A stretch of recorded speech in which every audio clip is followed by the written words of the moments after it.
Your city streets hide ancient myths in plain sight, waiting for you to notice them. Beneath the pavement and behind the stone facades lie 24 hidden mechanisms, each one tied to legends and stories you thought were confined to old books.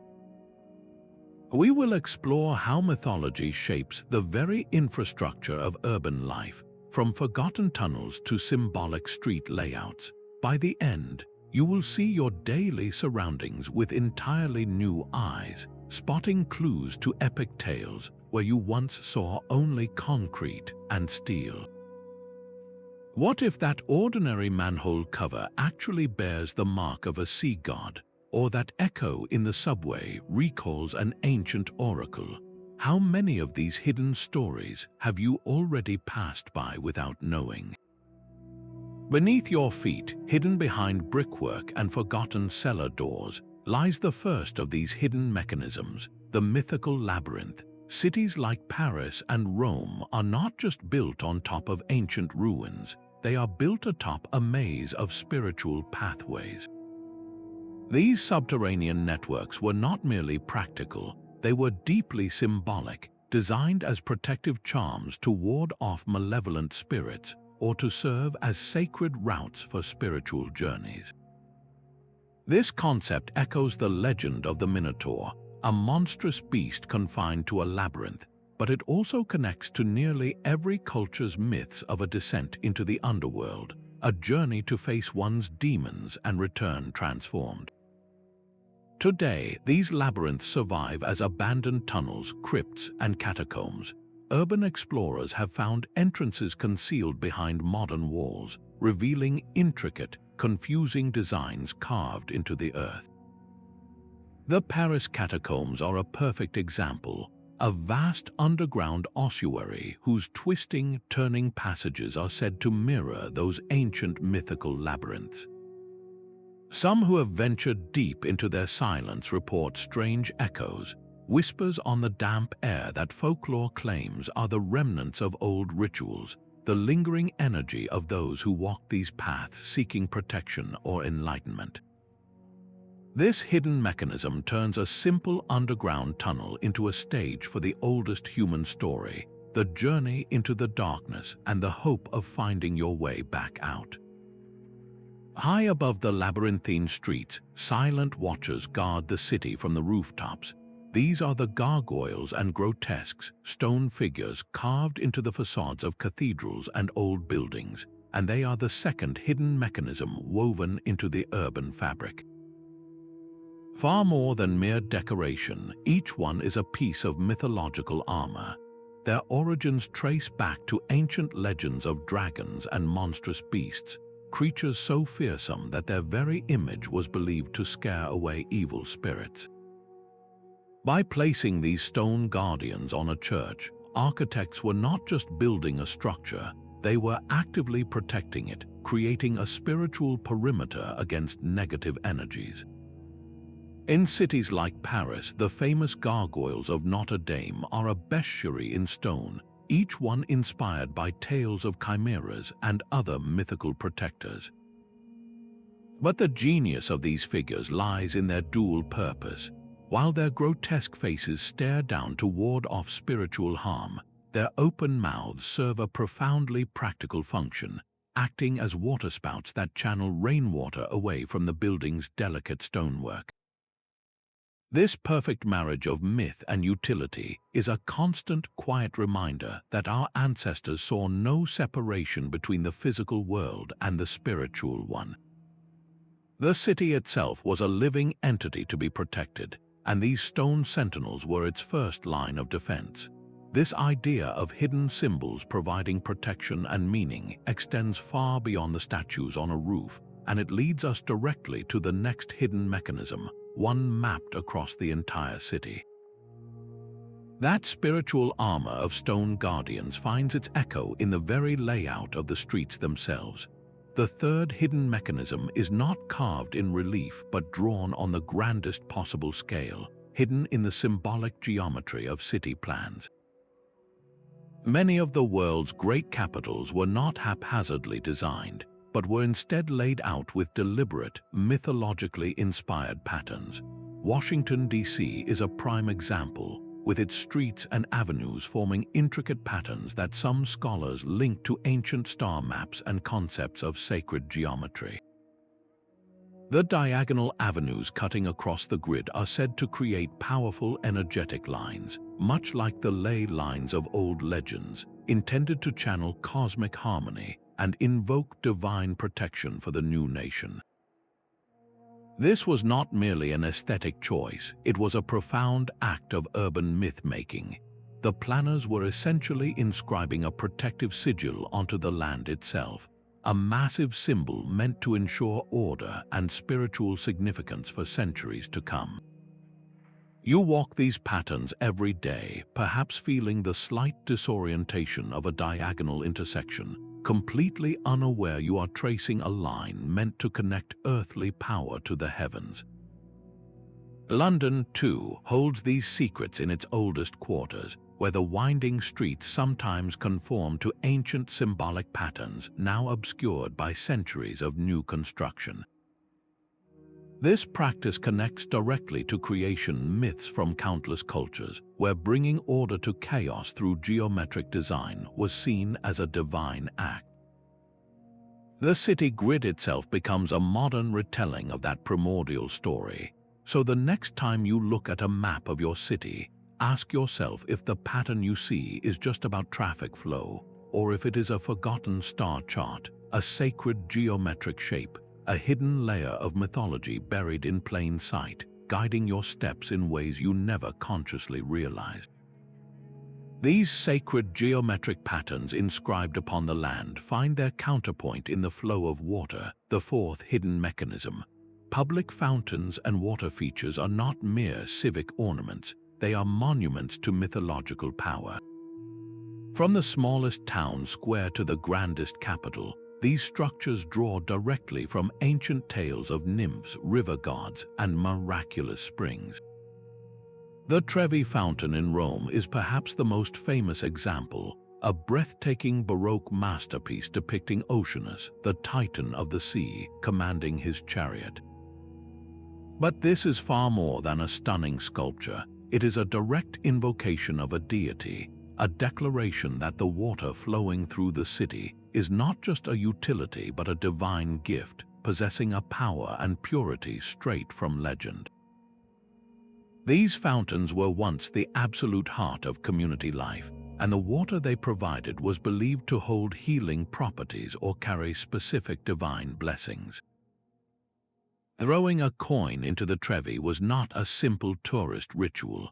It was a modern echo of an ancient votive offering, a plea or a thank you to the spirit of the water itself. This mythology is often buried in the literal sense as well, with many fountains built directly over ancient springs that were considered sacred long before the first stone was ever laid. The city simply built its new myths atop the old, channeling that ancient reverence into a new form. So when you see a public fountain, look past the tourists and the pigeons and see it for what it truly is, a hidden mechanism of myth, a permanent shrine to the elemental forces that have sustained human life and imagination since the very beginning. And just as these watery portals connect us to a world of myth, so too do other, more solid thresholds hidden within the cityscape. These solid thresholds of stone and metal form the fifth hidden mechanism, the city's concealed portals and gateways. Throughout history, arches and doorways have been far more than simple entrances. They have been powerful symbols of transition, inspired by myths of crossing from one world into another. Think of the grand gates of Olympus or the feared entrance to the underworld, and you will find their echoes in the architecture of our streets. In Istanbul, the ancient hippodrome contains the remains of gates that were once central to imperial ceremonies, thresholds where a ruler would symbolically leave the mundane world and enter a state of divine authority during a procession.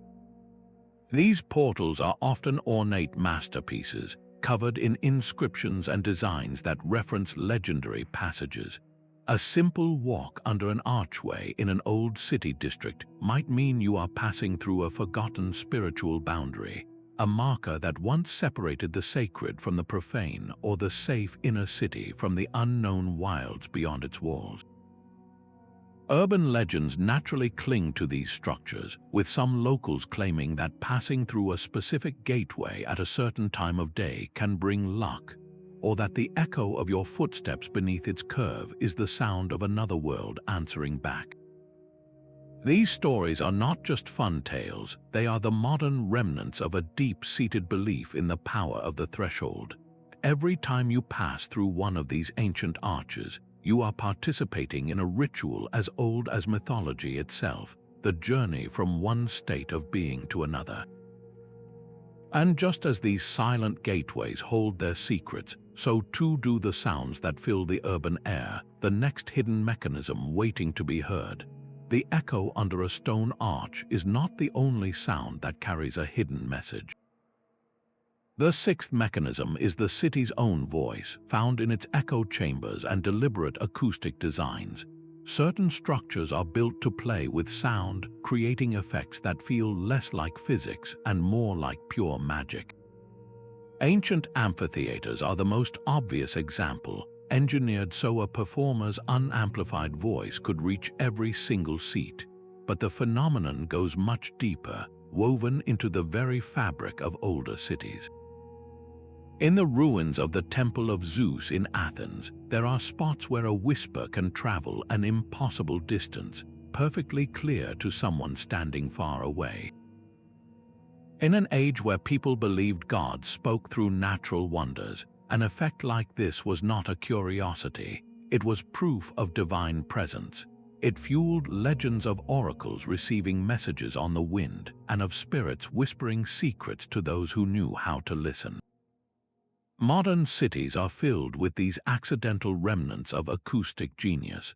A particular railway arch might throw your voice back with a strange delay. A curved wall in a public square might focus a conversation happening 50 feet away, making it sound like it's right next to you. These are not glitches, they are echoes of a time when architecture was designed to commune with the unseen. They are the hidden auditory layer of urban mythology, turning a simple sound into a moment of mystery. And just as these sounds can carry hidden words, so too can the silent stones themselves, covered in messages waiting to be read. Those silent stones do indeed speak, if you know how to read their language, scattered across the city, carved into the foundations of old buildings and the pedestals of forgotten monuments, is the seventh hidden mechanism, a tapestry of hidden inscriptions and coded symbols. These are not random marks or simple decorations, they are deliberate messages left by architects and builders, often referencing deep mythological stories or the rituals of secret societies.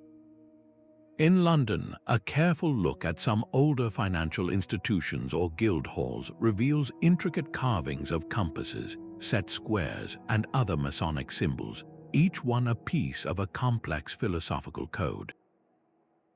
These symbols are a direct link to legends of the Philosopher's Stone and the pursuit of esoteric knowledge, suggesting that the very heart of the commercial city was once also seen as a place of alchemical transformation.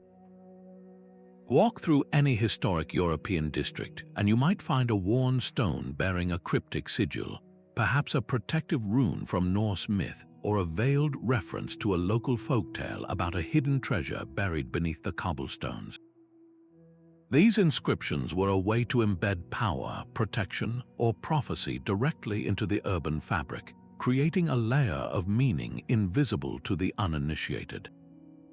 To spot one is to get a fleeting glimpse into a hidden conversation that has been going on for centuries, right over the heads of the hurrying crowds. This encoded language of myth doesn't just decorate the city, it suggests that these markings might be connected to something far more dynamic, something flowing through the streets themselves. That coded language carved in stone often hints at a far greater design, a hidden network of power flowing beneath the entire city. This is the eighth hidden mechanism, the legendary ley lines and energy grids upon which so many urban centers are said to be built. These are not physical wires or pipes, but hypothetical alignments connecting ancient sacred sites, believed by many cultures to channel the Earth's own vital energies. In China, this concept was known as dragon paths, lines of force that the mythical feng shui masters sought to harmonize. In the British Isles, they were called spirit tracks, pathways for otherworldly travelers. Great cities like London and Kyoto did not just happen according to this law. They were deliberately placed at powerful nexuses of these lines. Certain structures, from grand cathedrals to important government buildings, are often found positioned directly on these alleged energetic points, as if the architects were tapping into a hidden power source for spiritual protection or to magnify the site's significance. Whether you view this as metaphysical fact or powerful myth, the effect on the urban landscape is the same. It creates an invisible map of meaning over the city you know, a second grid of mythological power beneath the grid of streets. Walking down a particular avenue, you might be tracing a line that ancient traditions claim is a conduit of pure energy, a concept that transforms a simple commute into a journey along a legendary dragon's spine. This idea invites us to perceive the city not as a static collection of buildings, but as a living, breathing entity with its own energetic rhythms and flows, a creature whose heartbeat is the pulse of these hidden lines. And just as this energy is channeled through the city's placement, it is also given form and color in the art that fills our public spaces, guiding us to the next hidden mechanism waiting in plain sight. These artistic depictions of heroes and gods are not confined to stone and bronze alone. They find a living, breathing parallel in the very soil of the city. The 10th hidden mechanism is woven through urban gardens and parks, spaces that often conceal their own mythical roots. Far from being simple patches of green, many of these cultivated landscapes are modern reinterpretations of ancient sacred groves and mythical gardens. The story of the Hanging Gardens of Babylon, one of the 7 wonders of the ancient world, echoes in the vertical gardens and rooftop oases now sprouting in modern metropolises. But the connection runs even deeper. In cities like Vienna or London, the layout of a public park might subtly mirror the geometric patterns of a medieval paradise garden, a symbolic representation of Eden designed for contemplation and spiritual renewal. Specific trees are chosen for their mythological significance: the oak for Zeus and Thor, the olive for Athena, the laurel for Apollo, standing as silent, living monuments to those deities. Even the humble community garden, with its cycles of planting, growth, and harvest, reenacts the most fundamental myths of death and rebirth, of Demeter's grief and Persephone's return. When you sit on a bench in a city park, you are not just taking a break from the traffic, you are inhabiting a space that has been, for thousands of years, a sanctuary for the human spirit, a direct descendant of the enchanted groves where myths were first born. This seamless blend of the natural and the legendary prepares the ground for a hidden mechanism of a very different kind, one that operates not in the open air, but in the calculated paths we are compelled to walk. This living mythology cultivated in soil and leaf finds its perfect counterpoint in the rigid lines of stone and steel above. The 11th hidden mechanism reveals itself in the silent, grand alignment of the city's most important structures with the cosmos itself. Architecture has long been a language for speaking to the heavens, and many civic buildings are secretly oriented to capture specific celestial events. Ancient temples were precisely aligned with solstice sunrises or the paths of certain stars, and this sacred practice never truly ended. It was simply translated into a new, modern vocabulary. In Washington, D.C., the United States Capitol building is meticulously positioned so that the sun, at key moments of the year, aligns with its central axis, bathing the halls of power in a symbolic light that feels both deliberate and divine. This is a direct inheritance from myths that tied the legitimacy of rulers to the orderly motion of the sun and stars. Across the Atlantic, in London, the financial district's layout incorporates alignments that some researchers argue correspond to ancient stellar patterns, embedding a layer of celestial order into the very heart of commerce.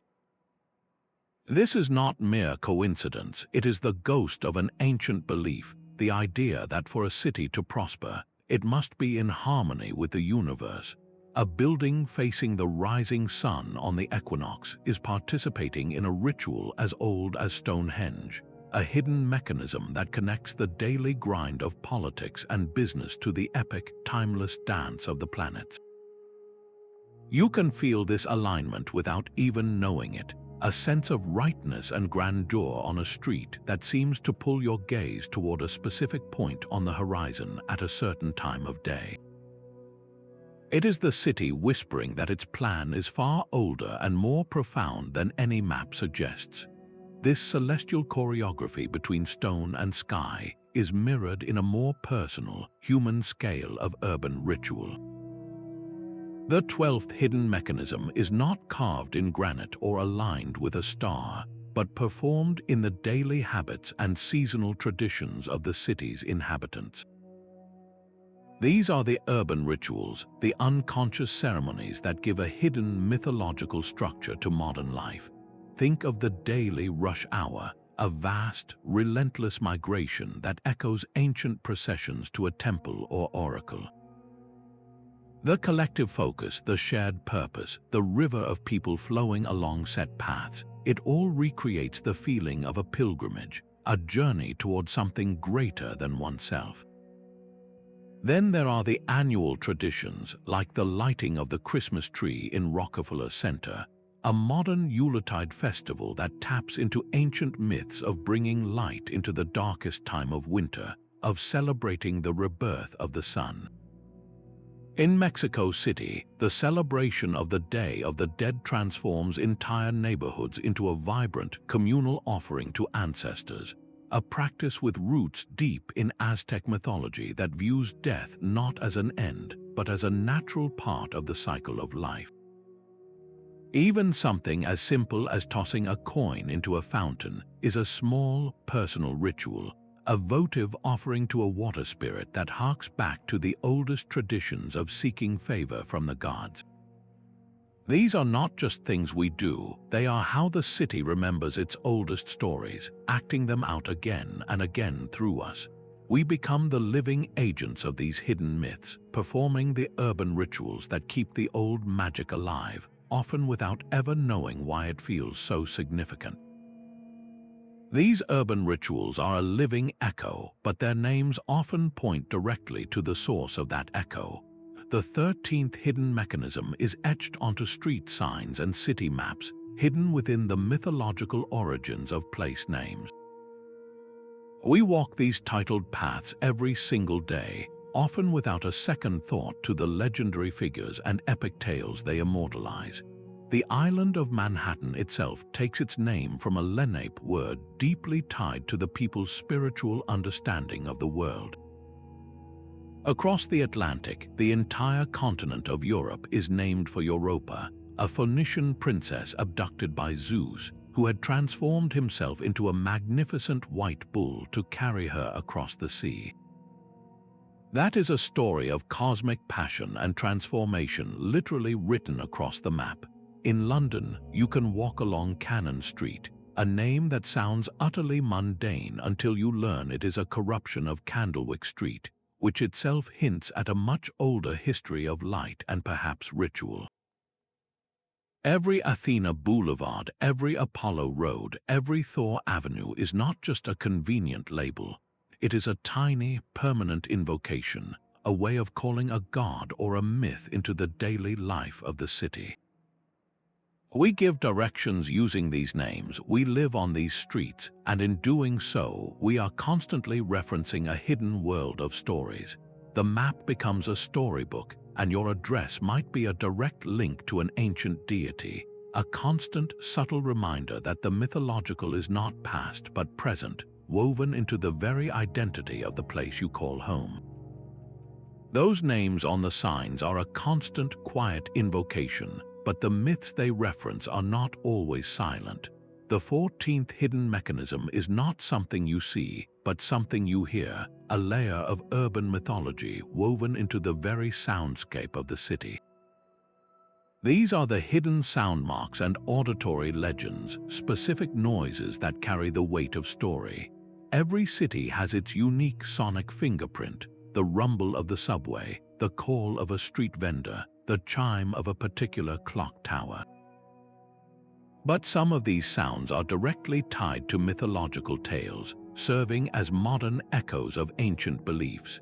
Consider the daily noon whistle in a small town, a sound that might subconsciously recall stories of a horn blast that once warned a village of a dragon's approach. In larger cities, the deep, resonant toll of a great bell in a cathedral tower is not just a timekeeper. That sound was historically believed to purify the air, to drive away evil spirits with its holy vibration, much like the mythical bells described in folklore that could frighten away demons. Urban legends naturally grow around these auditory phenomena. There might be a specific tunnel where the wind is said to sound like a woman singing, a story that often ties back to myths of sirens or mournful spirits. Or a particular echo in a narrow alleyway that locals claim is the whisper of a ghost from a famous local legend. These soundmarks transform ordinary noise into narrative. You are not just hearing the wind, you are hearing the lingering cry of a lost love. You are not just hearing a bell, you are hearing a shield against darkness. This hidden mechanism turns the city's soundtrack into an ongoing story, one that plays every day for those who know how to listen. These echoes and chimes form a permanent auditory layer over the city, a hidden soundtrack of myth that we absorb without realizing. But what of the solid, silent spaces where these sounds originate, the secret chambers that hold the city's most guarded treasures? This brings us to the 15th hidden mechanism, the concealed vaults and hidden compartments buried deep beneath the urban surface. These are not just bank vaults or utility tunnels, but spaces designed to be forgotten, to protect something of immense value, real or symbolic. Every major city has its legends of these secret rooms. New York City is rumored to have a long-lost subway station, sealed away and untouched for decades, its platforms frozen in time. Vienna has its forgotten wine cellars that double as ancient bomb shelters, their walls lined with bottles like a dragon's hoard. The very concept of a hidden vault taps directly into our most fundamental myths, from the guarded treasure of the dragon Fafnir to the secret tombs of the pharaohs, designed to keep their riches safe for eternity. These urban vaults serve a similar mythological purpose. They are places where a city stashes its most powerful secrets, its cultural memories, or its literal wealth, protecting it from view. To know that such a space exists, even if you never see it, changes your perception of the city. It becomes a place with a secret heart, a locked chest beneath the floorboards of the streets you walk. This physical act of hiding away something precious is a ritual in itself, a modern act of myth-making that creates a legend waiting to be discovered. These hidden vaults are the ultimate expression of a city's secret life, a physical manifestation of the stories it chooses to keep. The 15th hidden mechanism is this network of concealed compartments and sealed chambers, the urban equivalent of a dragon's guarded hoard. Far beneath the sidewalks and basements in places like Vienna, there are indeed ancient wine cellars and storage rooms that have been repurposed and sealed over centuries, some rumored to hold artifacts tied directly to local folklore. These are not just forgotten closets, they are time capsules of myth. A sealed cellar might be said to contain the original regalia of a long-vanished duke, a figure who features prominently in the city's founding legends. Another might be whispered to hold the bones of a saint or the lost pages of an alchemist's journal, items whose very existence blurs the line between historical artifact and mythical object. This practice of secreting away precious things connects directly to our oldest stories, from the hidden treasure of the Nibelungen to the quest for the Holy Grail itself. The city, in building these secret spaces, is performing a continuous act of myth-making. It is declaring that some truths are too powerful, too valuable, or too dangerous to be left in the open. They must be buried, protected, and known only through rumor and legend. This creates a tangible, material layer to the mythology, a physical secret waiting for the right moment or the right person to be revealed. And while these vaults hold physical secrets, the very infrastructure that conceals them operates on a hidden logic of its own, a coded language that forms our next urban mechanism. That coded language of hidden vaults is not confined to secret rooms alone. It is stamped into the iron and concrete of the city's most mundane surfaces, forming the 16th hidden mechanism. Look down at your feet, at the manhole covers and utility access points you walk over every day. Many of these purely functional objects are inscribed with a secret symbolic language drawn directly from mythology. A water main cover might be embossed with a trident, the symbol of Poseidon or Neptune, declaring the element that flows beneath it. An electrical access panel could bear a stylized lightning bolt, the weapon of Zeus and Thor, a clear warning and identification of the powerful energy contained within.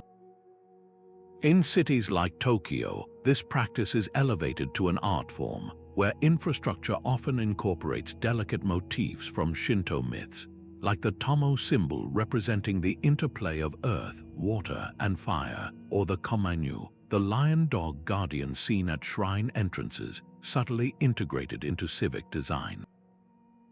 This is not random decoration. It is a form of mythological coding, a way for the city to label its vital functions with symbols that are instantly recognizable on a deep, almost primal level. These small, ignored details reveal a profound truth that our ancestors sought to infuse even the most practical, gritty aspects of urban life with a layer of symbolic meaning and spiritual respect. The gutter and the power line are connected to the god of the sea and the lord of the sky, creating a cohesive, hidden language that turns the entire city into a functional grimoire, a book of spells for modern living. This pervasive coding, this insistence that every pipe and wire has a mythical counterpart, naturally gives rise to stories of the beings who might tend to them, guardians of this hidden world, which leads us directly to the next layer of urban myth. These symbols stamped on iron and steel invite the question of who or what might be tending to these hidden systems. This brings us to the 17th hidden mechanism, the urban legends of hidden beings that give these spaces a name and a face. Cities are not just filled with stories, they are populated by them, teeming with tales of mythological creatures said to inhabit the spaces we avoid or ignore. Every culture has its version of the troll under the bridge, a being that claims the liminal space between one neighborhood and another. In modern retellings, this ancient archetype might manifest as a story about a phantom hitchhiker on a lonely overpass, or a creature lurking in the steam of a subway vent. The legend of the Mothman in Point Pleasant, West Virginia, is a perfect example of this ancient fear finding a new urban home, a winged omen seen near a bridge that would later tragically collapse. These are not just campfire stories, they are vital psychological mechanisms. They give a tangible form to the inherent dangers and mysteries of the urban environment, helping us make sense of random tragedies, unexplained noises, and the simple, unsettling feeling of being alone in a massive, complex city. By giving the darkness a shape, we make it something we can potentially understand, avoid, or even defeat. These modern myths prove that our need for these stories has not diminished. It has simply adapted, finding new bridges to live under and new tunnels to call home, ensuring that mythology remains a living, breathing force in the concrete world.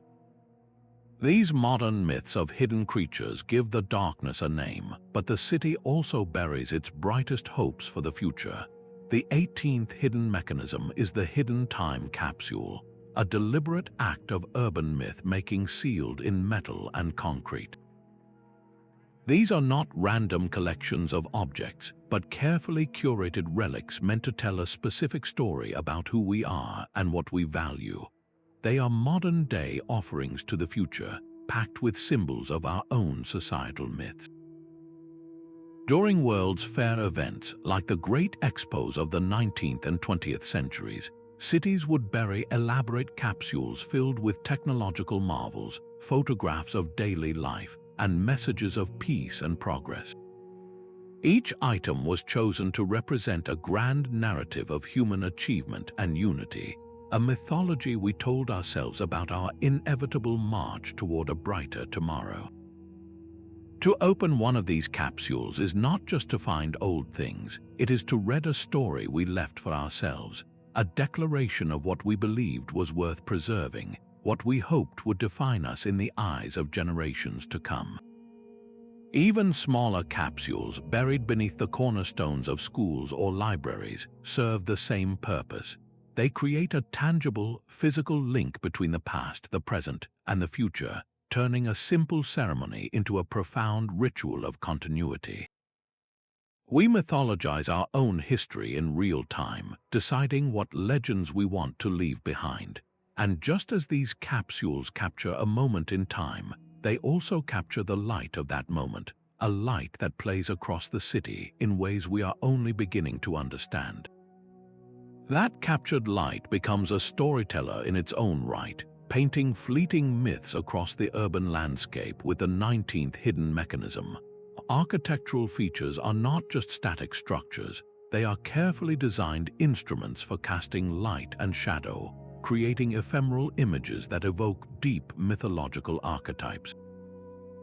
In cities like Chicago, the towering profile of the Willis Tower can, at specific times of day and year, cast a long, jagged shadow that some interpret as the silhouette of a great mythical bird, a protector spirit watching over the city. This is no accident of design. Architects have long understood the power of light to transform a building's meaning, using it to create a dynamic, hidden layer of symbolism that changes with the sun's journey.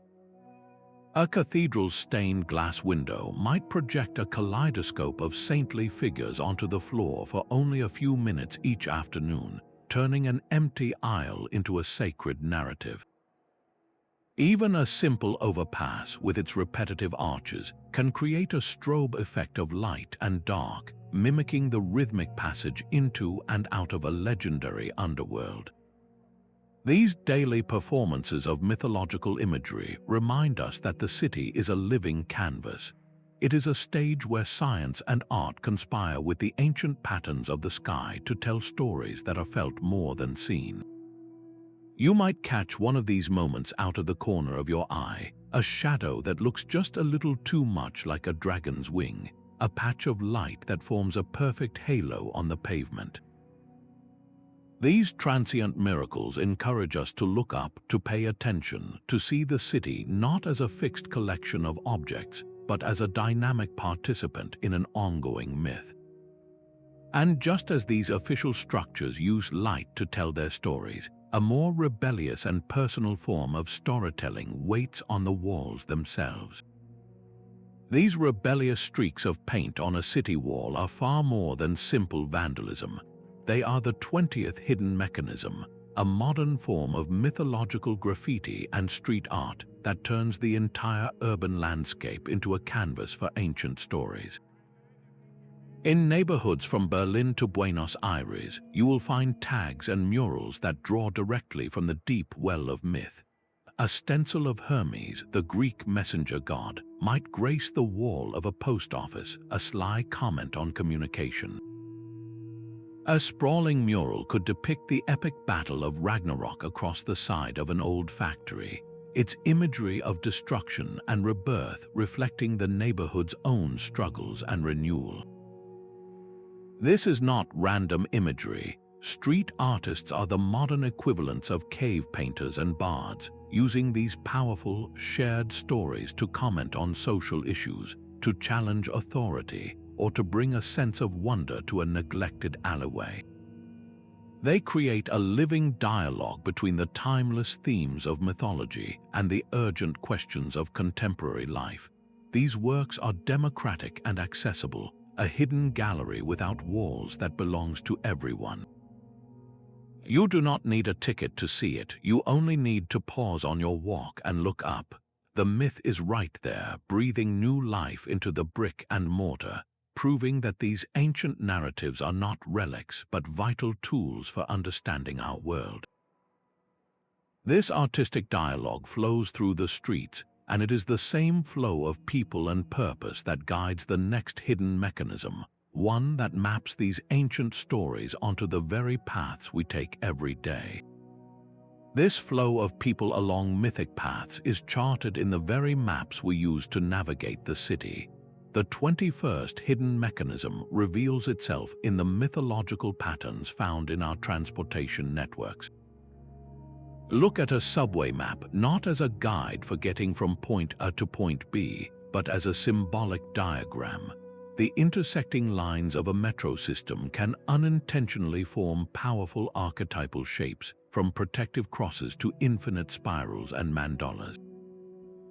The circular line of the Moscow metro is a perfect example, a perfect loop that echoes countless myths of the Ouroboros, the serpent eating its own tail, and the concept of eternal return. To ride that circle is to participate in a ritual of cyclical journey, leaving and returning, a modern metaphor for the hero's quest that ends where it began, but with the traveler forever changed. Even the branching patterns of bus routes can mirror the sacred trees of Yggdrasil or the Bodhi tree, with a central trunk spreading life and connection to every distant neighborhood. These designs are primarily functional, of course, engineered for efficiency, but their underlying forms tap into a deep, subconscious well of meaning. They show us that even our most mundane commute is overlaid upon an invisible tapestry of myth. You are not just taking the train downtown, you are tracing a legendary sigil of connection and return, your daily journey given a hidden, epic weight. This same journey from one point to another is ultimately about sustenance, about what we carry home, which leads our search to the next layer of urban myth found in the markets that feed the city. That same journey from one point to another is ultimately about sustenance, about what we carry home, and the very food that sustains a city is the 22nd hidden mechanism. Urban food culture is a living tapestry woven with threads of ancient myth, from the grandest restaurant to the humblest street cart. These are not just places to eat, they are modern-day temples where age-old stories are told through flavor and ritual. In Mexico City, the pan de muerto, the bread of the dead, is baked and consumed during the Day of the Dead celebrations. This sweet, anise-scented loaf, often shaped with bone-like crosspieces, is far more than a seasonal treat. It is a direct offering, a sacred food meant to nourish the souls of ancestors on their annual visit from the underworld, a practice with roots deep in Aztec mythology. Every bite is an act of communion with the past, a delicious form of remembrance. In cities across Greece, you can find restaurants serving ambrosia salads or nectar drinks, playfully naming them after the food of the gods, connecting a simple meal to the legends of Olympus. Even the humble pretzel, sold by vendors in New York or Berlin, has a mythological origin story. its twisted shape said to resemble arms crossed in prayer, a snack born from medieval monastic traditions. These culinary practices transform a daily necessity into a continuous, unconscious ritual. When you sit down to a meal that has been prepared the same way for generations, you are not just feeding your body, you are participating in a story that has been told for centuries. The city is constantly feeding you its myths, one plate, one loaf, one shared dish at a time, creating a hidden bond between culture and consumption that is as essential as it is delicious. And just as these stories are woven into what we eat, they are also stitched into the very clothes we wear as we walk through the urban landscape. That same meal is a story you consume, but the clothes you wear are a story you display for the world to see. The 23rd hidden mechanism is woven into the very fabric of urban fashion, a silent language of mythological codes expressed through clothing and accessories. This is not about cost or brand, but about the deep, symbolic stories we choose to adorn ourselves with, often without fully realizing their ancient origins. In global fashion capitals like Milan or Paris, designers frequently launch entire collections inspired by the gods of Olympus or the epic tales of the Ramayana, translating legendary motifs into modern silhouettes. But this high art trickles down into the streets, into the choices we make every day. A pair of sneakers might feature a subtle winged logo, a direct nod to Hermes, the messenger god, symbolizing speed and travel. A necklace could be fashioned in the shape of the Ouroboros, the serpent eating its own tail, an ancient symbol of eternity and cyclical renewal. Even the uniforms of certain professions carry this hidden weight. The caduceus, a staff entwined by two serpents, often mistaken for a medical symbol, is actually the staff of Hermes, associated with commerce and negotiation, which is why you might find it on the insignia of a financial institution or a trade guild.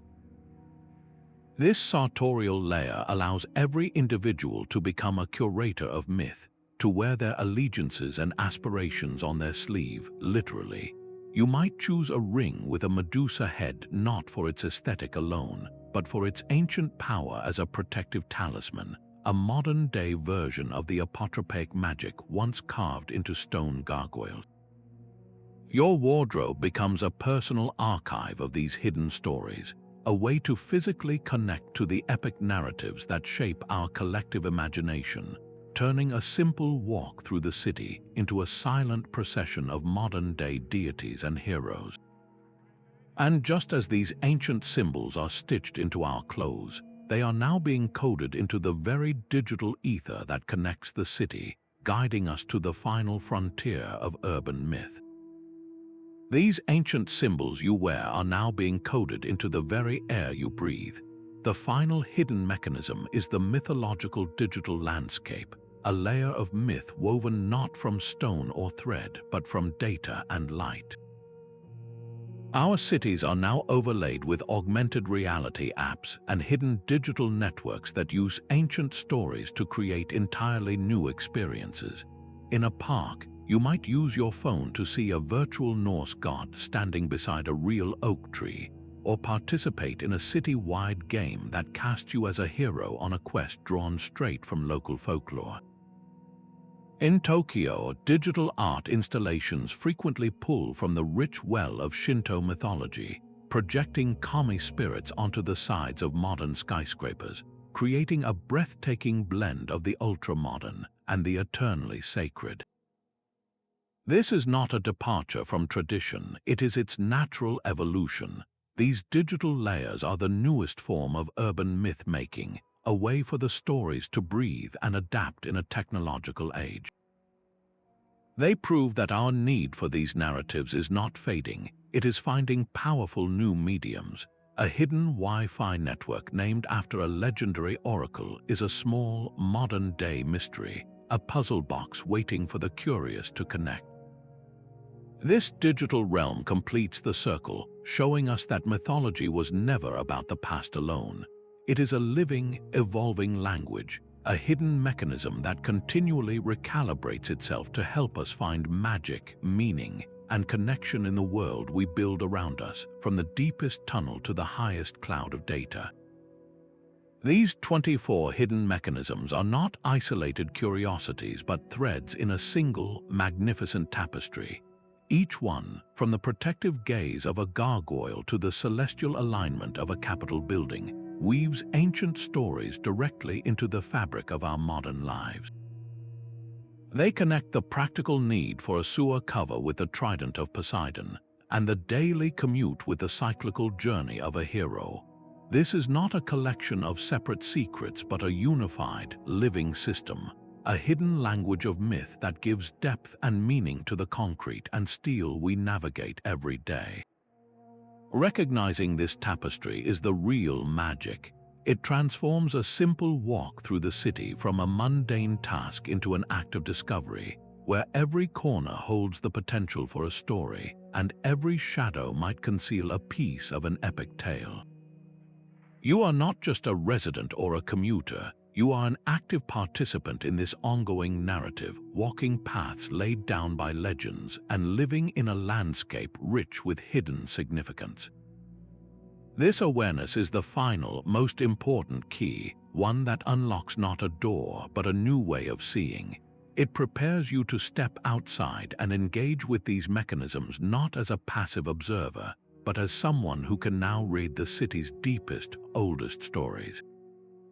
This final key is not a physical object but a shift in your own perception. You have walked past these 24 hidden mechanisms your entire life, seeing only pavement, brick, and steel. But now you know the city is a living storybook, its pages written in stone, sound, and symbol. Every gargoyle's grin, every echo in a tunnel, every worn symbol on a manhole cover is an invitation to look deeper, to listen more closely, and to connect your own story to the epic tales that have shaped human imagination for millennia. Your daily commute is now a potential adventure, your evening walk a chance for discovery. So step outside with new eyes, notice the way the light hits a particular arch, wonder about the name of the street you live on, and listen for the city's old whispers beneath the modern noise. Share what you find, because every discovered detail adds another layer to our shared urban myth. If this journey has changed the way you see your world, let us know in the comments and join us for the next exploration into the hidden stories all around us. Thank you for watching, and may your every step be filled with a little more magic.